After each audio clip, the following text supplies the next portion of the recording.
Question number 13. In a 100-meter running race, A defeats B in 10 meters and defeats C in 28 meters. So ఇప్పుడు మనకు డైరెక్ట్గా తెలిసిపోతుంది speeds of A is to B is to C is equal to ఎంత ఉన్నాయి. వీడు 100 వెళ్తే 90 72.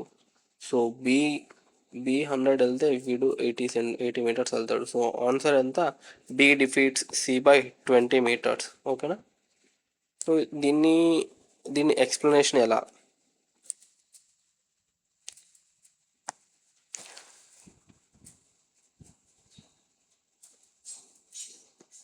ఏ 100 metres పరిగెత్తాడు, B 90 metres పరిగెత్తాడు, సి 70 మీటర్స్ పరిగెత్తాడు వీడు ఇచ్చిన లెక్క ప్రకారం. సో ఇప్పుడు ఇవంతా ఎంత అంటే డిస్టెన్సెస్. ఓకేనా? ఎంత టైంలో? సర్టెన్ టైం టీలో. ఓకేనా? టీ టైంకి ఇంత దూరం పరిగెత్తారు. సో టీ సెకండ్స్లో ఏ అనేవాడు 100 మీటర్స్ చేరుకుంటే బి అనేవాడు 90కి వెళ్ళాడు, సి అనేవాడు 72 ఉంది. సో ఇది స్టార్టింగ్ పాయింట్, ఎండింగ్ పాయింట్. ఏ రీచ్ అయ్యాడు, బి ఇక్కడెక్కడ ఉన్నాడు, సి ఇక్కడెక్కడ ఉన్నాడు. బి ఇక్కడికి రీచ్ అయ్యేసరికి సి ఎక్కడికి వస్తాడు. అంతేనా? సో మనం ఈ ప్లేస్ ఈ టైం అనుకోవాలి. సో 90 మీటర్స్కి వెళ్ళిన వాడు 90 మీటర్స్ ఉన్నప్పుడు 72 మీటర్స్ ఉన్నాడు. వీడిద్దరి మధ్య డిస్టెన్స్. వీడు మనకు కావాల్సింది 100కి వెళ్ళాలి ఇది. So 90 so 1 unit is equal to 72/90. మనకు కావాల్సింది 100 కాబట్టి ఇంటూ 100. సో ఏమవుతుంది? 80. ఈ విధంగా దానికి ఆన్సర్. సి అనేవాడు ఇక్కడ 80 మీటర్స్కి వచ్చాడు, బి అనేవాడు 100కి వెళ్ళినప్పుడు. సో ఇప్పుడు ఏమవుతుంది? B is to C is equal to 100:80. 20 మీటర్స్తో డిఫీట్ చేస్తున్నాడని దాని meaning. Next question.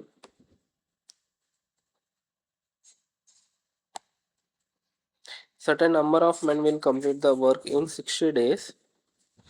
If 8 men join them, it will be finished earlier by 15 days. How many days will the original man do? So ఇక్కడ value ఏంటి? 60 డేస్లో n man can do it and n plus 8 into 45. ఓకేనా?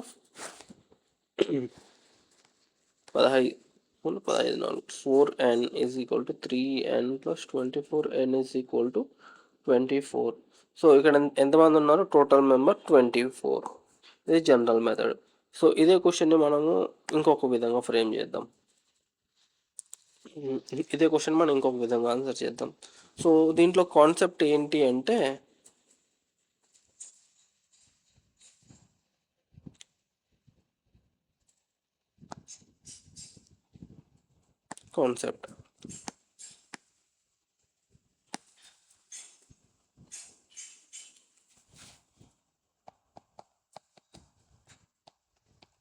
total work is equal to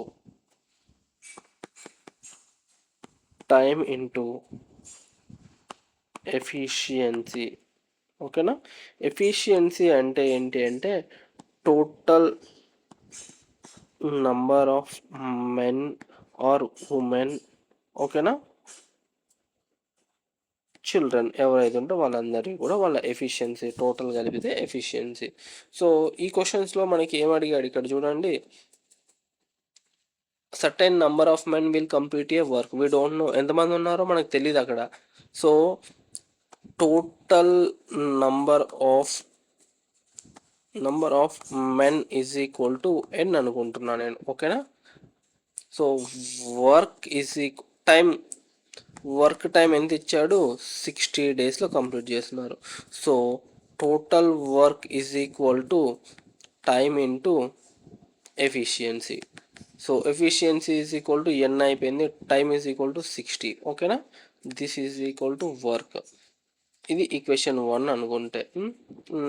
next second దానికి వెళ్దాం. Second ఏం చెప్పారు? when 8 men join them. So ఇనీషియల్గా ఎన్ members ఉన్నారు, ఇప్పుడు 8 మెంబర్స్ జాయిన్ అయ్యారు. అయితే ఏమైంది, finished by earlier by 15 days. Earlier 60 days ఉన్నది, ఇప్పుడు ఏమైపోయింది 15 డేస్ తగ్గింది. సో 45కి వెళ్ళిపోయింది. 45 ఇది efficiency time is equal to work. Same వర్కే కదా. సో ఇది ఈక్వేషన్ 2 అనుకుంటే ఇది ఈక్వేషన్ 1. ఈక్వేషన్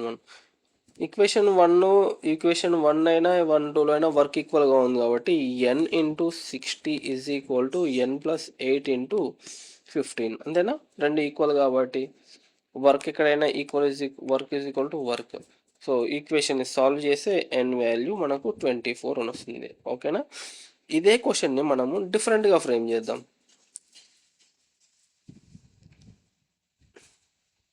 సో ఇప్పుడు క్వశ్చన్ ఏంటి అంటే,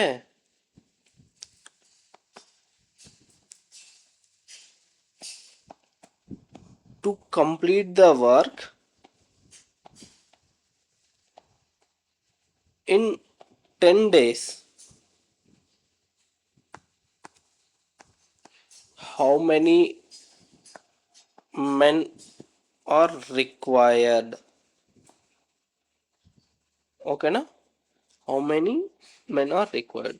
సో ఇప్పుడు మనకి ఏం కావాలి, టైం ఎంత, time is equal to 10 days ఇచ్చాడు. ఓకేనా. So work is equal to same కదా, time 10 into efficiency. Efficiency is nothing but men, ఎంతమంది ఉంటే అంతమంది. నెక్స్ట్ అంటే మనకు ఆల్రెడీ మనకు వాల్యూ తెలుసు, n is equal to 24. Work is equal to 24 into, already మనకు తెలుసు work is equal to n into 60 అని. n అంటే 24 కదా, 24 ఇంటూ 60. ఇక్కడ వర్క్ ఈక్వల్, ఇక్కడ వర్క్ ఈక్వల్. సో దీని ఏం రాసుకుంటాం, 10 ఇంటూ ఎఫిషియన్సీ ఆర్ n అనుకుంటా, ఫర్దర్ మెన్. ఓకేనా. So that is equal to n is equal to 24 into 60 by 10.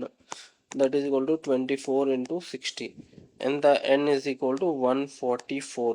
Total number ఎంతమంది రిక్వైర్డ్, ఈ క్వశ్చన్కి 144 మెంబర్స్ ఆర్ రిక్వైర్డ్ 10 రోజుల్లో కంప్లీట్ చేయడానికి. ఓకేనా. ఈ క్వశ్చన్ ఇలా ఫ్రేమ్ చేయొచ్చు. లేదు అంటే ఇంకొక విధంగా అడగవచ్చు, ఇది టోటల్ మెంబర్ రిక్వైర్డ్ అని అడిగాడు. ఓకేనా. ఇది క్వశ్చన్కి ఇంకొక addition, how many men are required other than initially presented అన్నాడు. Other than initially presented. So ఇనీషియల్గా ఎంతమంది ఉన్నారు, ఆల్రెడీ 24 ఉన్నారు కాబట్టి ఈ వాల్యూ ఎంత అవుతుంది, 120 అవుతుంది. Required additional men. కాబట్టి మనం ఎప్పుడు కూడా క్వశ్చన్ని కంప్లీట్గా చదవాలి. క్వశ్చన్ని చదవకపోతే మనం రాంగ్ ఆన్సర్ చేసేయడానికి చాలా ప్రాబబిలిటీ ఉంది. సో నెక్స్ట్ క్వశ్చన్ ఏంటి, క్వశ్చన్ నంబర్ 15కి వెళ్దాం. ఇక్కడ ఏంటి, 12 men and 16 women can do the piece of work in 6 days. So same procedure, work is equal to work, రెండు సార్లు ఇదే వేసుకుంటాం. వర్క్ ఏంటి ఇక్కడ 12 men, efficiency men efficiency is equal to men అనుకుంటున్నా, 16 ఉమెన్ ఎఫిషియన్సీ ఉమెన్ అనుకుంటున్నా, into efficiency into time is equal to, time అంటే ఎంత 6 ఈజ్ ఈక్వల్ టు ఏముంది 15 men, 15 efficiency plus 30 into women can work in 4 days. అంతేనా, same efficiency into time that is equal to work. Okay వచ్చేసింది. Solve చేద్దాం. ఇప్పుడు ఏమొచ్చింది, 2 2s 2 3s, 36 men plus 48 women is equal to 30 men plus 60 women. So 6 men is equal to 12 women. Men by women is equal to 2 by 1. So ఇవన్నీ ఏంటి, efficiency. ఓకేనా. Men capacity, men can do 2 units in a time. ఒక గంటలో ఒక మనిషి 2 యూనిట్ల పని చేస్తే ఒక ఉమెన్ 1 యూనిట్ పని మాత్రమే చేయగలుగుతుంది. సో నెక్స్ట్ క్వశ్చన్ ఏమడిగాడు, the time needed for 6 men and 12 women to complete the same work. ఓకేనా. ఇప్పుడు వాడు ఏమడిగాడు మనకి, 6 men అంట, 6 men ప్లస్ 12 ఉమెన్ ఎన్ని రోజుల్లో efficiency into time is equal to work, అంతేనా? సో ఇదే వాల్యూస్ని మనం ఇక్కడ పెట్టేద్దాం. 12 into 2 plus 16 into 1 into 6 is equal to work, అంతేనా? సేమ్ ఇది వర్క్ ఈక్వల్ కదా, ఇక్కడ 1 పెట్టేద్దాం. 6 into 2 plus 12 into time is equal to 24 plus 16 into 6, అంతేనా? ఇప్పుడు ఏమైపోయింది, 12 plus 12 is equal to 2040 is equal to 40 into 6. T is equal to 40 into 6 by 24. 6 4s are 4 10s are. T is equal to 10. So value ఎంత వచ్చింది, 10 days time. So answer ఏమైంది ఇక్కడ, 6 men and 12 women complete చేయడానికి కావాల్సిన time ఎంత, option 3 third option 10 days. ఓకేనా? Next question. Chandu takes twice as much as time as Avinash and thrice as much as Satish. So ఇక్కడ ఏతో compare చేసుకుంటే twice అన్నాడు, సతీష్తో కంపేర్ చేసుకుంటే థ్రైస్ అన్నాడు. సో వీటి రెండు ఎల్సిఎం వాల్యూ ఏమవుతుంది, 6. సో నేనేమనుకుంటానంటే ఇప్పుడు డైరెక్ట్గా ఈ వాల్యూను 6 అనుకుంటా. Chandu can do it in 6 days. ఓకేనా? 6 days. అండ్ నెక్స్ట్ వన్ ఏంటి, అవినాష్ అవినాష్ కంటే 3 ట్వైస్ అన్నాడు కదా, 2 times తీసుకున్నాడు. సో 6 అనేది 2 times అంటే ఎంత రోజులు తీసుకుంటాడు, 3 days తీసుకుంటాడు. సో నెక్స్ట్ ఏంటి, సతీష్ కంటే థ్రైస్ 3 రెట్లు ఎక్కువ తీసుకుంటున్నాడు కదా, కాబట్టి సతీష్ ఎన్ని రోజులు తీసుకున్నట్టు, 2. ఓకేనా? So this is time taken by వీళ్ళతో ఇంత టైం తీసుకున్నట్లు. ఓకేనా? సో కాబట్టి ఇక్కడ వీళ్ళ ఎఫిషియన్సీ కావాలి అంటే ఏంటి మనకు కావాల్సింది, వీటి ఎల్సిఎం కనుక్కుంటే దీని వాల్యూ ఏమవుతుందంటే ఎల్సిఎం వాల్యూ వర్క్ అవుతుంది. ఓకేనా? వర్క్. సో ఎల్సిఎం ఎంత, 6 units. ఓకేనా? సో కెపాసిటీ ఏంటి, capacity is equal to work by time, అంతే కదా. Work is equal to capacity అన్నా ఎఫిషియన్సీ అన్నా ఒకటే. So efficiency is equal to work by time. So Chandu efficiency ఎంత,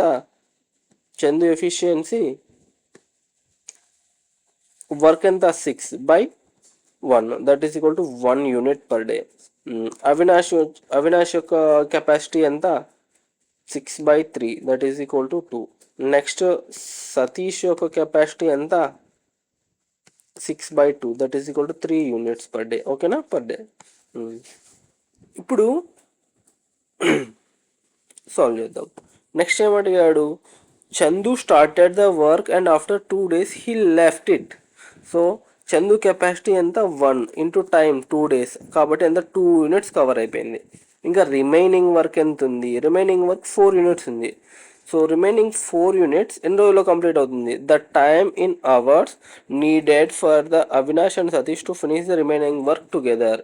so Avinash and Satish capacity ఎంత together, 2 + 3 5 units. So time is equal to ఏంటి, work by efficiency. Work ఎంత, 4 units, efficiency 5. So ఎంత, remaining work ఎంత complete అవుతుంది, 4/20, 4/5 ఏంటి, 4/5 days. సో దీన్ని అవర్స్లోకి convert చేయాలంటే 4/5 into 24. ఓకేనా? 96/5 దాని వాల్యూ. ఓకేనా? దీని వాల్యూ ఏమవుతుంది, 19 + 1/5. ఓకే, 19 1/5 దీని వాల్యూ. సో ఆప్షన్ ఎక్కడుంది మనకు, ఇది ఫోర్త్ ఆప్షన్. అర్థమైందా? ఈ విధంగా వీటిని సాల్వ్ చేయాలి. Next question, let the sum of 3 numbers be 13680. First number is 3/5 of the third number and the ratio between the second and third number is 4:7. ఇప్పుడు నేను 3 numbers A, బిసి అనుకుంటా. So ratio of third and fourth number, second and third number, second ఏంటి B, 4:7 రేషియోలో ఉన్నాయి. Next ఏమన్నాడు, if the first number is 3/5 of the third number ఏంటి ఇది. So నేనేమంటానంటే దీన్ని 5తో మల్టిప్లై చేసుకుంటాను, దీన్ని 5తో మల్టిప్లై చేసుకుంటాను. ఇది ఎక్స్ వాల్యూ ఏదో ఉంటుంది కాబట్టి దీన్ని కూడా 5తో మల్టిప్లై అవుతుంటుంది. ఫర్ ఎగ్జాంపుల్ ఏదైనా ఒక కాన్సెప్ట్ దీంట్లో ఏంటంటే ఇది ఒక ఇంపార్టెంట్ కాన్సెప్ట్, బాగా గుర్తుపెట్టుకోండి. A:B:C అనే 3 నంబర్స్ ఉన్నాయనుకో, వీటిని ఏదైనా ఒక నంబర్తో మల్టిప్లై చేసినప్పుడు వాటి రేషియో ఎప్పటికీ చేంజ్ అవ్వదు. No change in ratio. So ఎందుకు, ఇప్పుడు for example A:B is equal to 5:7 రేషియోలో ఉన్నాయనుకుందాం. ఓకేనా. ఇప్పుడు నేనేం చేస్తానంటే 5:7 రేషియోలో ఉన్నప్పుడు దీనికి 3తో మల్టిప్లై చేస్తాను. ఓకేనా. 5/7, దీన్ని A/B అని రాసుకోవచ్చు కదా, 5/7 ఇంటూ 3/3. ఓకేనా. సో 3/3 చేయడం వల్ల దానివల్ల ఏమవుతుంది, క్యాన్సిల్ అవుట్ అయిపోతుంది, రేషియో మాత్రం కామన్గా అట్లే ఉంటుంది. ఓకేనా. Next A/B is equal to 5/7 ఉంది. ఇదే వాల్యూ నేనేం చేస్తానంటే 5/2తో డివైడ్ చేస్తాను, 2తో డివైడ్ చేస్తాను, మళ్ళీ 2 క్యాన్సిల్ అయిపోతుంది, 5/7 అట్లే మిగిలిపోతుంది. సో ఏదైనా ఒక రేషియోకి ఏదైనా ఒక పర్ఫెక్ట్ కాన్స్టాంట్తో మల్టిప్లై చేసినప్పుడు ఏమవుతుంది, రేషియో ఎప్పటికీ చేంజ్ అవ్వదు, రేషియో ఎప్పుడు కాన్స్టాంట్గా ఉంటుంది. సో ఈ కాన్సెప్ట్ని మీరు ఎప్పటికీ గుర్తుపెట్టుకోండి. మళ్ళీ వెనకొద్దాం ఈ పాయింట్లోకి. సో ఇక్కడ ఆల్రెడీ వాడు ఇచ్చిన వాల్యూస్ ఏంటి మనకి, సెకండ్ అండ్ థర్డ్ నంబర్ 4:7 రేషియోలో ఉన్నాయి. ఫస్ట్ నంబర్ ఏమడిగినాడు, ఫస్ట్ నంబర్ అనేది 3/5 అన్నాడు. కాబట్టి నేనేం చేస్తున్నాను అంటే ఆల్రెడీ ఇక్కడ 5 ఇచ్చాడు కాబట్టి నేను ఇది 5తో మల్టిప్లై చేసుకోవడం కోసం, ఈజీ అవ్వడం కోసం 5తో మల్టిప్లై చేసుకుంటున్నా. ఓకేనా. దీని వాల్యూ 20, 35.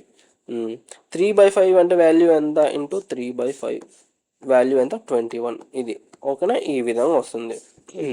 నెక్స్ట్ ఏమంటే ఇంక ఇప్పుడు then find the value of first number అన్నాడు. Find the value of first number. So ఇప్పుడు find the value of first number అంటే ఏంది, సమ్ ఆఫ్ ద 3 నంబర్స్ అంటే ఎంత. దీనికి నేనేమని చెప్తానంటే దీనికి ఆన్సర్ ఆప్షన్ సెకండ్. డైరెక్ట్గా దీన్ని చూసిన వెంటనే ఈ రేషియోని ఫైండ్ అవుట్ చేసిన తర్వాత దాన్ని చూసిన తర్వాత ఈ ఆప్షన్ పెట్టేస్తున్నాను నేను. ఎందుకు ఈ ఆప్షన్ పెట్టాల్సి వచ్చింది అంటే ఇప్పుడు చూడండి, ఫస్ట్ నెంబర్ ఏంటి, 21 అంటే 7 × 3 అంటే నంబర్ అనేది మల్టిపుల్ ఆఫ్ 7 ఉంది, మల్టిపుల్ ఆఫ్ 3 ఉంది. సో ఇవన్నీ 3తో మల్టిపుల్ అవుతాయి, ఇది అవ్వదు. సో డైరెక్ట్గా దీన్ని ఎలిమినేట్ చేసుకోవచ్చు నేను. ఇది అయ్యే ఛాన్స్ ఉంది. ఓకేనా. దీనికి పాసిబిలిటీ అయ్యే ఛాన్స్ ఉంది, దీనికి అయ్యే ఛాన్స్ ఉంది, ఎందుకంటే 3తో మల్టిపుల్. అండ్ 7తో మల్టిపుల్ అంటే 36, ఇది 7తో మల్టిపుల్ అవ్వదు కాబట్టి ఇది ఆప్షన్ కొట్టేసుకున్నాం. నెక్స్ట్ ఏంటి, ఇది 7తో మల్టిపుల్ అంటే ఇది కూడా అవ్వదు. సో ఓన్లీ లెఫ్ట్ ఆప్షన్ ఏంటి, 3780. సో ఇది మనం ఆన్సర్ కరెక్టా కాదా మనం ఒకసారి టెస్ట్ చేద్దాం. ఓకేనా. చూద్దాం. Some of the numbers A+B+C value ఎంత ఇచ్చాడు వాడు, 13680. సమ్ ఆఫ్ ది నంబర్స్ కనుక్కుంటే ఇక్కడ ఎంత వస్తుంది, 21, 41, 76 వస్తుంది. ఓకేనా. 76x is equal to x value ఎంత, 76 చేస్తాం ఇక్కడ. ఓకేనా. సో 76తో మల్టిప్లై చేయడం అంటే 76 76 పోతే ఎంత, 0608 వస్తుంది. So 76 8 180. x is equal to 180 value. So x is equal to 180 అయినప్పుడు 21x వాల్యూ ఎంత, 21 × 180 that is equal to 3780. So మనం చేసిన ఆన్సర్ కరెక్ట్ అయింది. సో ఇక్కడ ఏదైనా నంబరు 7తో మల్టిప్లై అయ్యి ఉండింటే సో అప్పుడు మనం కన్ఫ్యూజ్ అయ్యి ఈ ప్రాసెస్ వరకు వెళ్ళాలి.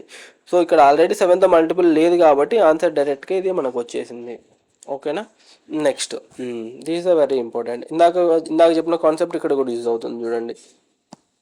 ఇక్కడ ఏం అడిగాడు, a boy distribute chocolates among 4 friends in the ratio. ఏం రేషియో అన్నాడు, 1/3:1/4:1/5:1/6 అన్నాడు. ఓకేనా. సో అయితే ఇతని దగ్గర ఉన్న మినిమం నంబర్ ఆఫ్ చాక్లెట్స్ ఎన్ని ఉండాలి అని అడిగాడు. ఇలా ఈ రేషియోలో పంచాలి అనుకుంటే ఇంత మినిమం నంబర్ ఆఫ్ చాక్లెట్స్ ఎన్ని ఉండాలి అని అడిగాడు.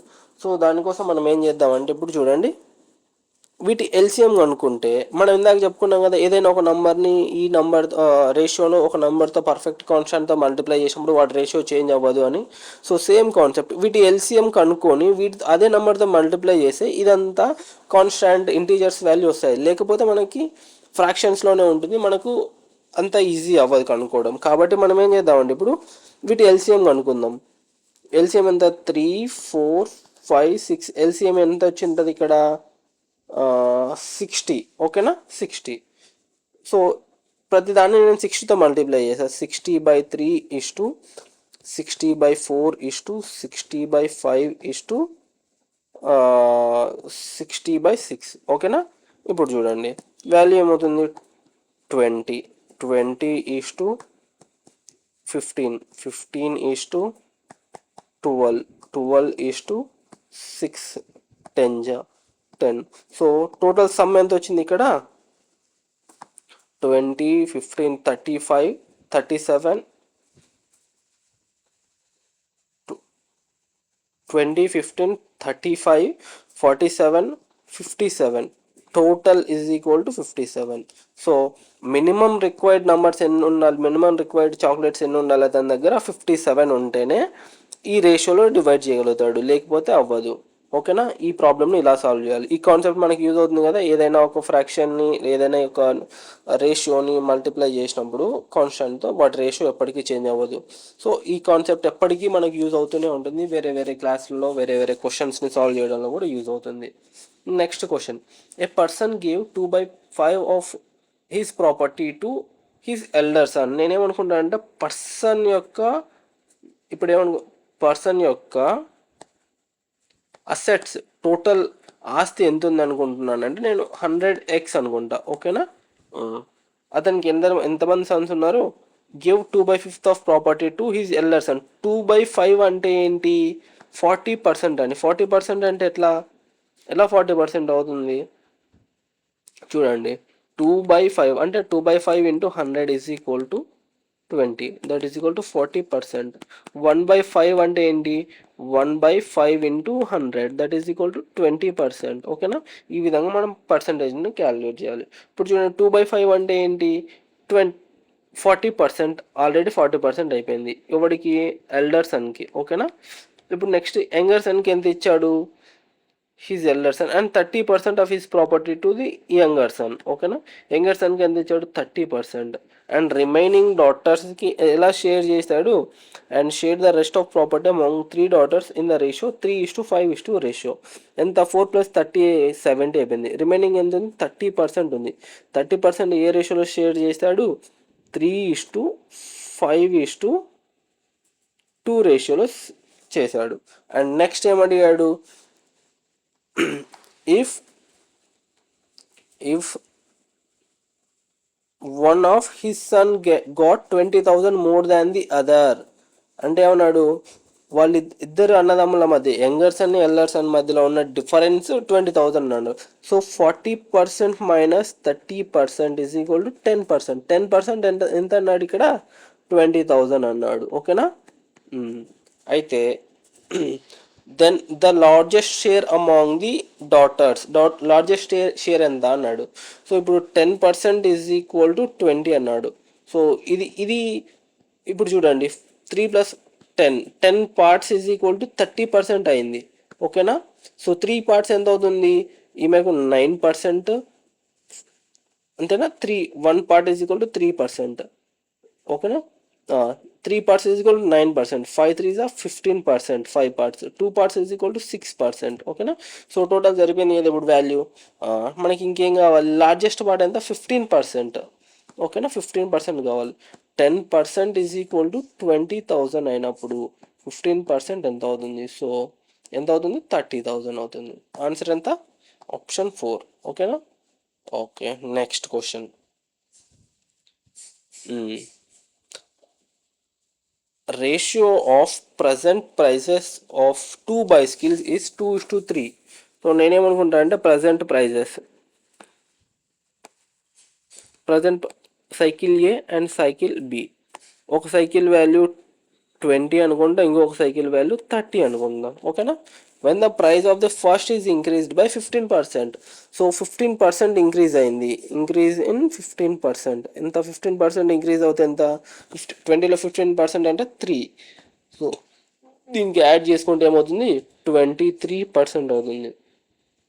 ఓకేనా? Next, and the second is increased by 475. ఏమన్నారు? సెకండ్ ఇంక్రీజ్ బై 475 అంటే 30. సో దీని వాల్యూ ఏముంది అనుకోవాలి? ఎక్స్ ఉంది అనుకుంటాం. ఎప్పటికీ ఏం లేదు కాబట్టి ఎక్స్. నెక్స్ట్ 30x ప్లస్ ఎంత వాల్యూ? 475. ఓకేనా? The ratio of their prizes becomes 3:5. So ఇప్పుడు ఏమన్నాడు? 23x/30x plus 475 is equal to 3/5. అంతేనా? రేషియో అన్నాడు. సో సాల్వ్ చేద్దాం. 115x is equal to 90x plus 475 into 3. ఓకేనా? 25x is equal to 475 into 3/25. ఓకేనా? X value ఇక్కడికి వెళ్ళిపోతుంది కాబట్టి 25 19. ఎక్స్ ఈజ్ ఈక్వల్ టు ఎంత ఇచ్చాడు? X is equal to 19 3 57. So ఇప్పుడు ఏమన్నాడు? Find the price of the first bicycle. So ఏం వాల్యూ ఎంత? 57 మల్టిపుల్ ఆఫ్ 57లో ఉండాలి ఇంటూ 20. అంతే కదా మనం అడిగింది. కాబట్టి వాల్యూ ఎంత? Option 3, 114. Next, if the difference between the year if the difference between the yearly compound interest for 2 years and the simple interest for 3 years on a certain amount at 10% per annum is 1080. So ఈ question చూడండి. 3 ఇయర్స్కి simple interest ఎంత? 30% అయిపోయింది. ఓకేనా?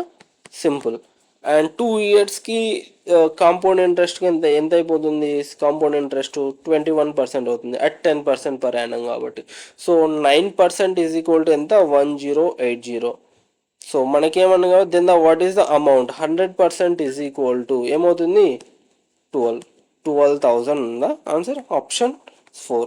ఇది direct method. So దాన్ని మనం ఏ విధంగా చేయాలి ఒకసారి చూద్దాం. క్వశ్చన్ చూస్తే సింపుల్ ఇంట్రెస్ట్ ఏంటి ఫార్ములా? PTR/100. ఓకేనా? Simple interest is equal to time into rate, that is equal to interest rate, total rate. అర్థమైందా? టైం అంటే ఎంత ఇక్కడ ఇచ్చాడు? 3 ఇయర్స్. ఆర్ ఎంత? 10%, దట్ ఈస్ ఈక్వల్ టు 30%. ఓకేనా? అదే మనం ఇక్కడ రాసుకున్నాం, ఇక్కడ వచ్చేసింది. నెక్స్ట్ చూద్దాం. కాంపౌండ్ ఇంట్రెస్ట్ ఉన్నాడు.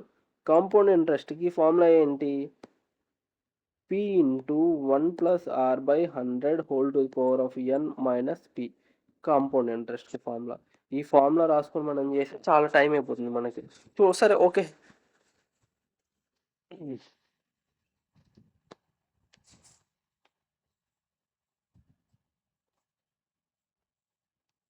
Okay.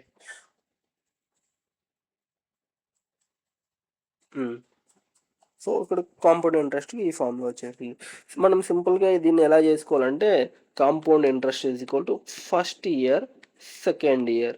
First year 10%, second year కూడా 10%. సో సెకండ్ ఇయర్ ఏంటి? ఈ ఇంట్రెస్ట్ మీద మళ్ళీ ఇంట్రెస్ట్ పడుతుంది. దీంట్లో 10% ఎంత? 1%. సో టోటల్ యాడ్ చేసి ఎంత? 21%. సో అదే ఫార్ములా నేను ఇక్కడ వేసాను 21% అని. ఓకేనా? డైరెక్ట్గా క్యాలిక్యులేట్ చేసి. సో 2 ఇయర్స్కి 21%. డిఫరెన్స్ ఏమడిగాడు? 30% మైనస్ 21% ఈజ్ ఈక్వల్ టు ఎంత? 1080. 9% ఈజ్ ఈక్వల్ టు 1080 అయిపోయింది. So 100% is equal to value ఎంత? 12,000 రూపీస్. ఈ విధంగా సాల్వ్ చేయాలి. ఈ ఫార్ములా యూజ్ చేసుకుంటే మనకు చాలా లెంతీ అవుతుంది, చాలా అంటే చాలా లెంతీ అవుతుంది. వాల్యూని మనం చూడండి, ఈజ్ ఈక్వల్ టు 1080 వేసుకోవాలి ఇక్కడ. సో 1080 వేసుకొని సాల్వ్ చేసేసరికి చాలా టైం అయిపోతుంది మనకి. ఇంకోటి ఏంటి, చూడండి ఇదే ఫార్ములా ప్రకారం చేసుకోవాల్సి వస్తే CP minus CI compound interest minus simple interest is equal to P into 1+r/100 whole to the power of N minus P minus, ఓకేనా, పి ఇంటూ టీ ఇంటూ 10 ఓకేనా, PTR/100 that is equal to P into 1 plus 1/10 whole to the whole square minus P into 30/100, ఓకేనా, ఈ విధంగా వస్తుంది. So ఇదంతా చూడండి, P into value అంతా డైరెక్ట్గా compound minus simple interest is equal to 1080 వేసేసుకున్నావా. 1 plus r/100 whole square minus p minus 3p/10. నేను p common తీసినప్పుడు ఏమవుతుంది, 1 plus r/10 whole square minus 1 minus 3/10 is equal to 1080. So ఇంత lengthy process ఇదంతా, ఇలాగే solve చేసుకుంటూ పోవాలి. ఆర్ ఈజ్ ఈక్వల్ టు 1 డైరెక్ట్గా 1/10 ఈ వాల్యూ. సో ఇప్పుడు ఏమవుతుంది, P into 11/10 whole square minus 1 minus 3/10 that is equal to minus 13/10 దీని వాల్యూ. సరే సాల్వ్ చేద్దాం. P is equal to 121/100 minus 130/100. So ఇప్పుడు ఏమైపోతుంది, పి ఇంటూ 9/100, ఓకేనా, P into 9/100 is equal to 1080. P is equal to 1080/100 into 100/90. Value ఎంత వచ్చింది, 12,000 వచ్చిందా. So ఇంత లెంతీ ప్రాసెసింగ్ చేయకుండా మనం సింపుల్గా ఇలా చేసేసాం. అర్థమైందా. సో నెక్స్ట్ క్వశ్చన్కి వెళ్దాం. ఇక్కడ ఏంటి, a person borrowed some money for simple interest and the interest paid is 4/9 of principal. Okay. If the magnitude of the interest and the rate of the time period are equal, then the rate of interest per annum. ఇక్కడ ఏంటంటే ఇతను ఏం చేసుకున్నాడు, simple ఇంట్రెస్ట్కి ఒక interest తీసుకున్నాడు. Simple ఇంట్రెస్ట్కి అయితే interest is equal to R అనుకుంటే టైం కూడా ఆర్ అయిపోయింది, ఓకేనా. అండ్ సింపుల్ ఇంట్రెస్ట్ పెయిడ్ ఎంత అంటే 9/4. ఇంట్రెస్ట్ పెయిడ్ ఎంత, ఇంట్రెస్ట్ ఈజ్ ఈక్వల్ టు 9/4 ఎంత 4/9 పే చేశాడు. ఇంట్రెస్ట్ ఎంత పే చేశాడు, 4/9 parts. Interest is equal to 4/9p, ఓకేనా. So simple interest is equal to formula ఏంది, PTR/100. ఇప్పుడు ఏం చేసుకుందాం, that is equal to interest అంటే ఏమి ఇచ్చాడు ఇక్కడ, ఈజ్ ఈక్వల్ టు 4/9p, అంతేనా. పీకి క్యాన్సిల్ అయిపోయింది, ఓకేనా. టీ అంటే ఎంత, R, capital R into small r/100 is equal to 4/9. R is equal to 20/3. R is equal to ఎంత, 6/2/3. ఆన్సర్ ఎంత వచ్చింది ఇక్కడ, first option. Next question, a person borrowed some for simple interest at certain rate for a period of 3 years. If he has taken it 2% higher, it would be 720 more. ఓకేనా. Then what is the answer, 6% is equal to 720. Amount is equal to 12,000. Direct answer.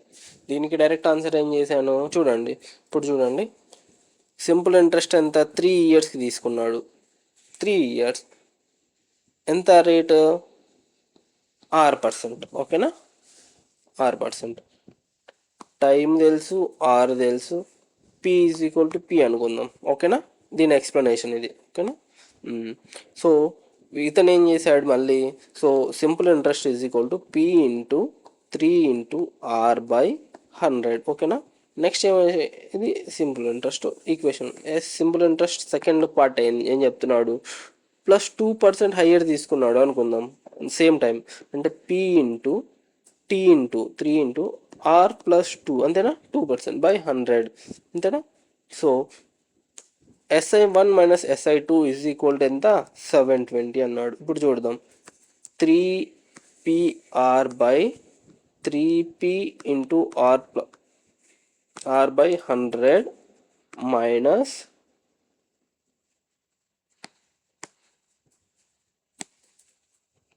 3P into R+2 by 100 minus 3PR by 100 is equal to 720. అంతే కదా, వాడు ఇచ్చిన క్వశ్చన్లో 3P common తీద్దాం. ఓకేనా, 3P common తీద్దాం.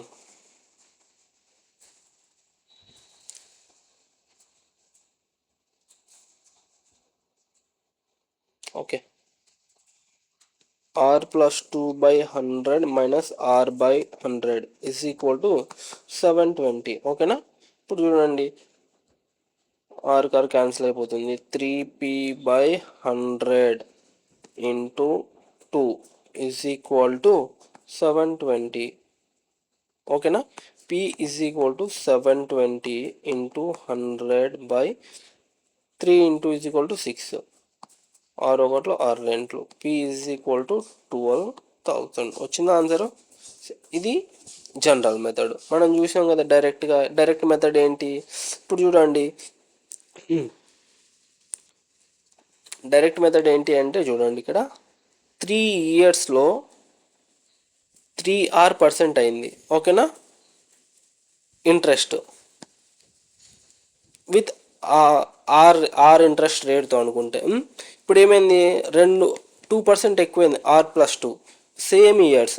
ఓకేనా, ఎంత అయింది, ఎంత అవుతుంది ఇప్పుడు చూడండి, 3R + 6%. అంతేనా.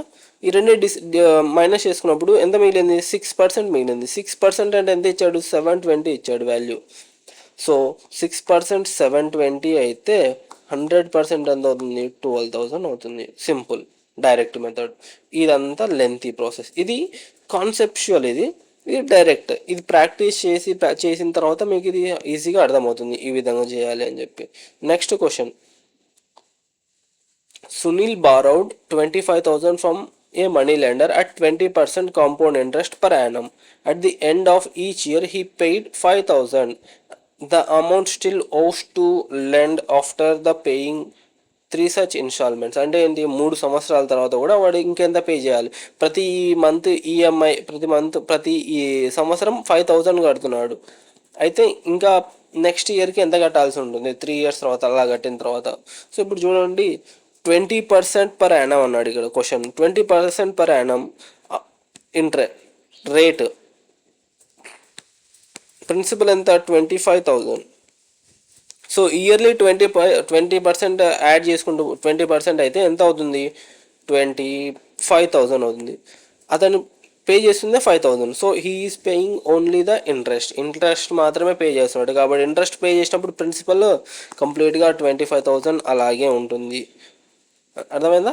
సో అతను ఏమడిగాడు next, the amount still owes to the lender after paying 3 such installments. అతను ఎన్ని ఇన్స్టాల్మెంట్స్ కట్టినప్పటికీ కూడా ప్రతి సంవత్సరం 5,000 కడితే 25,000 అనేది బాకీ అలాగే ఉంటుంది. కాబట్టి ఆన్సర్ అనేది ఫస్ట్ ఆప్షన్. ఓకేనా. నెక్స్ట్ క్వశ్చన్,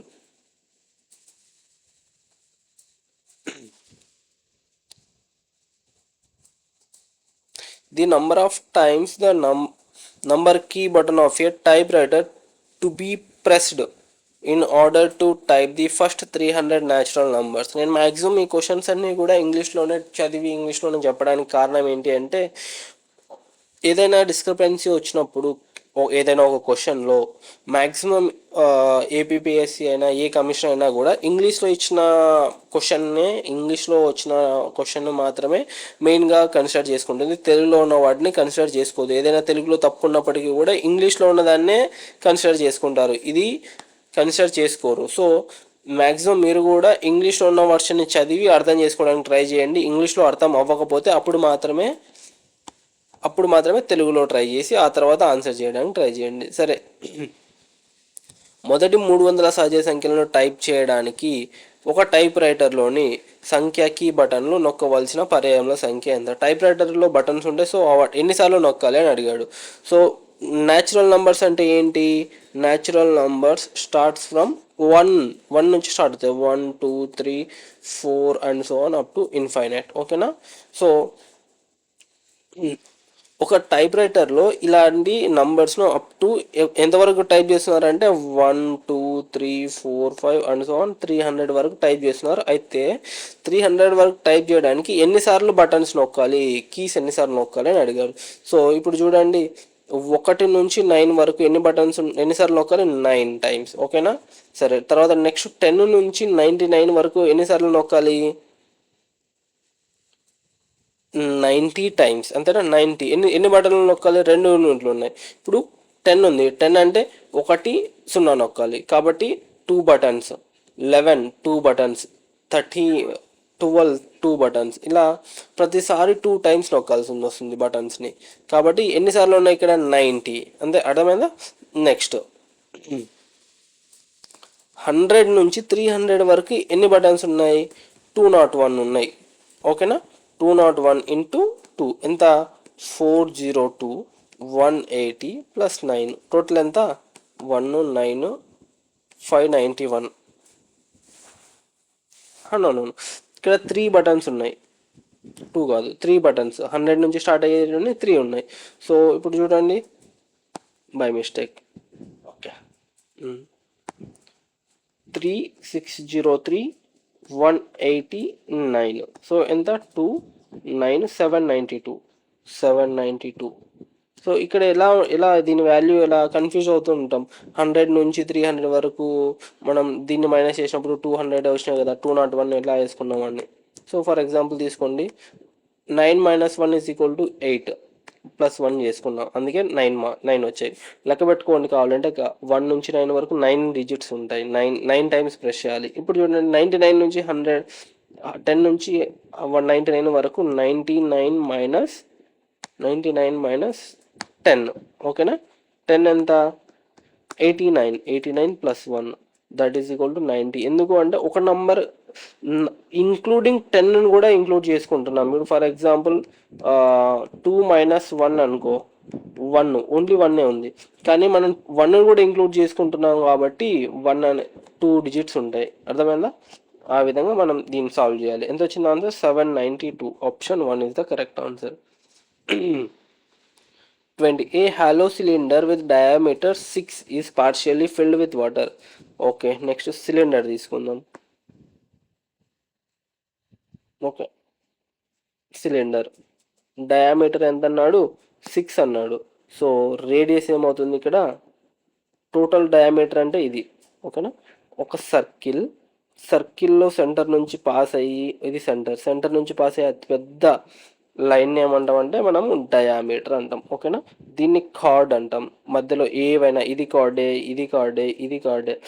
లాంగెస్ట్ కార్డ్ని మనం డయామీటర్ అంటాం. మిగతా వాటి కూడా ఏమని చెప్తామంటే కార్డ్స్ అంటాం. ఏదైనా ఒక జస్ట్ లైన్ సర్కిల్ని టచ్ అయ్యి వెళ్ళింది అనుకో, ఇలా ఈ పాయింట్ దగ్గర ఇలా టచ్ అవుతూ వెళ్ళింది. సో దీన్ని ఏమంటామంటే టాంజెంట్ అంటాం. ఓకేనా? ఈ 3 లైన్స్ గుర్తుపెట్టుకోండి, మనకు ఎక్కడైనా యూజ్ అవుతాయి ఈ 3 పాయింట్స్ని. సో ఇప్పుడు చూడండి, ఇక్కడ నుంచి సెంటర్ నుంచి ఏదైనా ఒక పాయింట్ సర్కిల్ మీద ఏదైనా ఒక పాయింట్కి స్ట్రైట్ లైన్ గీస్తే ఆ డిస్టెన్స్ని ఏమనుకుంటాం అంటే రేడియస్ అంటాం. రేడియస్ ఇక్కడ ఏమవుతుందంటే ఈ డయామీటర్ 6 అయినప్పుడు హాఫ్ ఉంటుంది డయామీటర్లో, కాబట్టి ఇక్కడ ఏమవుతుంది? 3 అవుతుంది రేడియస్. నెక్స్ట్ ఏంటి? A sphere of 3 centimeters in diameter. Sphere అంటే సర్కిల్ లాగే ఉంటుంది. Sphere 3 dimensional. So radius is equal to 3/2. Diameter అంతా 3 ఇచ్చాడు, కాబట్టి రేడియస్ ఈజ్ ఈక్వల్ టు 3/2. ఓకేనా? Next, you dropped into the cylinder. If it is impressed in water, then water level raised by further height. So ఇక్కడ ఏమన్నాడంటే కొంత water ఉంది, ఇలా ఉన్నాయి వాటర్. ఓకేనా? ఇప్పుడు వీళ్ళు ఏం చేశారంటే దీన్ని తీసుకొచ్చి ఇలా వేసేసారు. వాటర్లో విత్ రేడియస్ 3 ఉన్నది. సో ఈ వాటర్ లెవెల్ రైజ్ అయ్యాయి ఇలా. సో ఈ హైట్ ఎంత అని అడిగారు. అర్థమైందా? సో మనం ఏం తెలుసుకుంటే వాల్యూమ్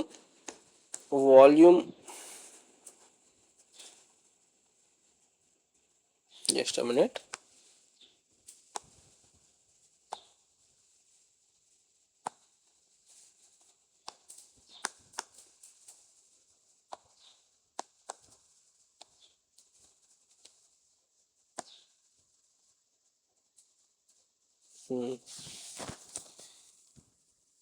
ఇది ఒక ఇంపార్టెంట్ కాన్సెప్ట్ ఇక్కడ.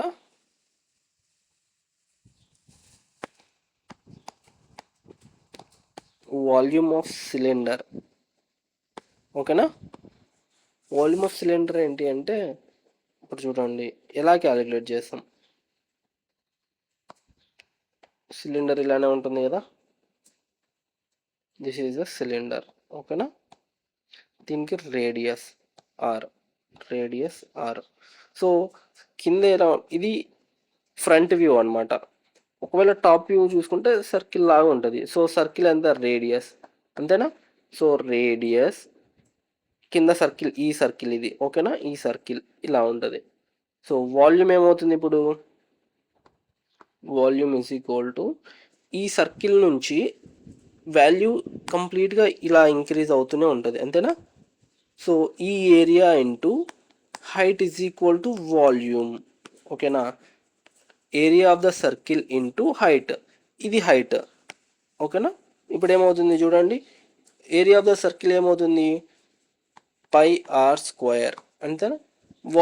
Volume of the cylinder is equal to into h, that is equal to volume of the cylinder is equal to pi r square into h. ఇది ఫార్ములా. సో ఇదే question, ఇదే ఫార్ములాను మనం ఇక్కడ apply చేద్దాం. ఓకేనా? ఏంటి volume of the next concept ఏంటంటే వాల్యూమ్ ఆఫ్ ది స్పియర్.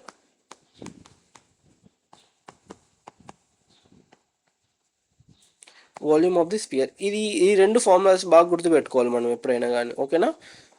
ఇది volume 4/3 pi r cube, volume of the sphere. ఎందుకు వాల్యూమ్ ఆఫ్ ద స్పియర్ అంటే 3 డైమెన్షనల్ ఆబ్జెక్ట్ ఇది. వాల్యూమ్ ఇలా ఉంటుంది సర్కిల్. ఎక్కడ ఏ డైరెక్షన్లో తీసుకున్నా ఇలా టాప్ యాంగిల్లో తీసుకున్నా కూడా, దీన్ని మళ్ళీ ఇంకొక యాంగిల్ ఎలా తీసుకుందామంటే ఇలా తీసుకుందాం.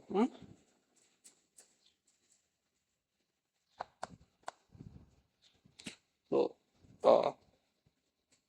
ఓకేనా? ఇప్పుడు చూడండి, ఇప్పుడు కొంచెం క్లియర్గా అర్థమవుతుంటుంది డయాగ్రామ్. సో ఇది ఒక సర్కిల్, ఇదే సర్కిల్ ఇలా కూడా ఉంది. సో ఇక్కడ నుంచి ఇక్కడికైనా అంతే డిస్టెన్స్, ఇక్కడ నుంచి ఇక్కడికైనా అంతే రేడియస్ ఉంటుంది. సో ఇది 3 dimensional diagram. So 4/3 pi r cube. So వాడు ఏం అడిగాడు మనల్ని ఇక్కడ, వాల్యూమ్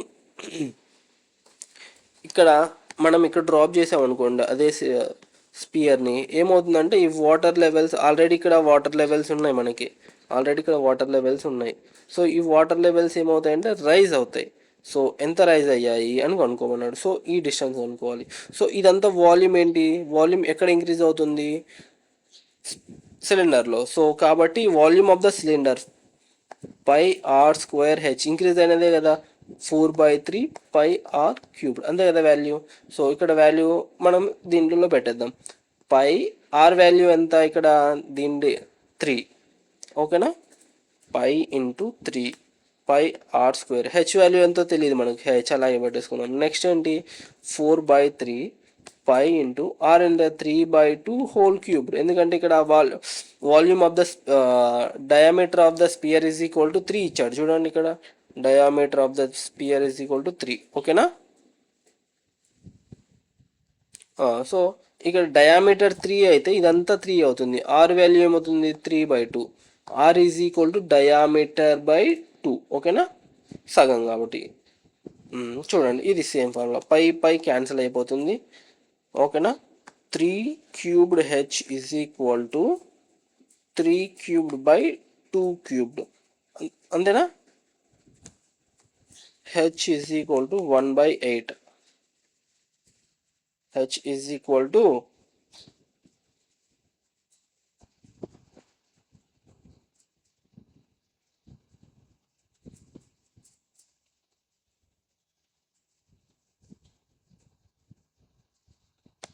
ఇంటూ 4.